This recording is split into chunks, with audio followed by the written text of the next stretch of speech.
ಇವತ್ತು ಅಂತಾರಾಷ್ಟ್ರೀಯ ಬ್ರೂಕರ್ ಪ್ರಶಸ್ತಿಯನ್ನು ಪಡೆದಿರುವ ಶ್ರೀಮತಿ ಬಾನು ಮುಸ್ತಾಕ್ರವರು ಬಹಳಷ್ಟು ಅದ್ವಿತೀಯ ಸಾಧನೆಯನ್ನು ಮಾಡಿದ್ದಾರೆ.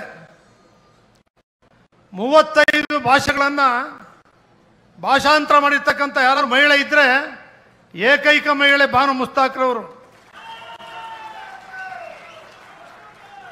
ಒಬ್ಬ ಕನ್ನಡತಿಯಾಗಿ ಅಂತಾರಾಷ್ಟ್ರೀಯ ಮಟ್ಟದ ಪ್ರಖ್ಯಾತಿಯನ್ನು ಪಡೆದು ಇವತ್ತು ಬಂದು ಇಲ್ಲಿ ಉದ್ಘಾಟನೆ ಮಾಡಿದ್ದಾರೆ ಅಂತ ಹೇಳಿದ್ರೆ, ತಾಯಿ ಚಾಮುಂಡೇಶ್ವರಿಗೆ ಪೂಜೆನೂ ಸಲ್ಲಿಸಿದ್ದೀನಿ, ಮಂಗಳಾರತಿನೂ ಪಡ್ಕೊಂಡಿದ್ದೀನಿ, ಪುಷ್ಪಾರ್ಚನೂ ಕೂಡ ಮಾಡಿದ್ದೇನೆ ಅಂತ ಹೇಳಿದ್ದಾರೆ. 9 ದಿನಗಳ ಕಾಲ ನವರಾತ್ರಿ ಚಾಮುಂಡೇಶ್ವರಿ ನಾಡದೇವತೆ, ಭಾರತ ದೇಶಾದ್ಯಂತ ನವದುರ್ಗಿಯರು 9 ಅವತಾರಗಳಲ್ಲಿ ಒಂದೊಂದು ದಿನ ಒಂದೊಂದು ಅವತಾರವನ್ನು ಎತ್ತಿ ಪೂಜಾ ಕೈಂಕರ್ಯಗಳು ನಡೀತವೆ.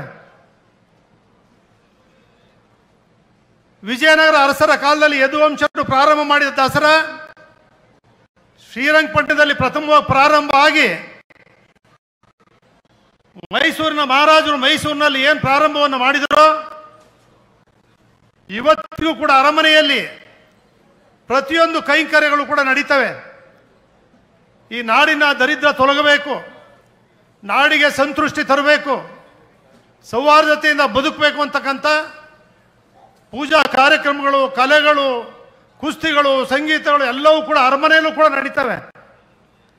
ಆದರೆ ನಮ್ಮ ಕರ್ನಾಟಕ ರಾಜ್ಯ ಸರ್ಕಾರ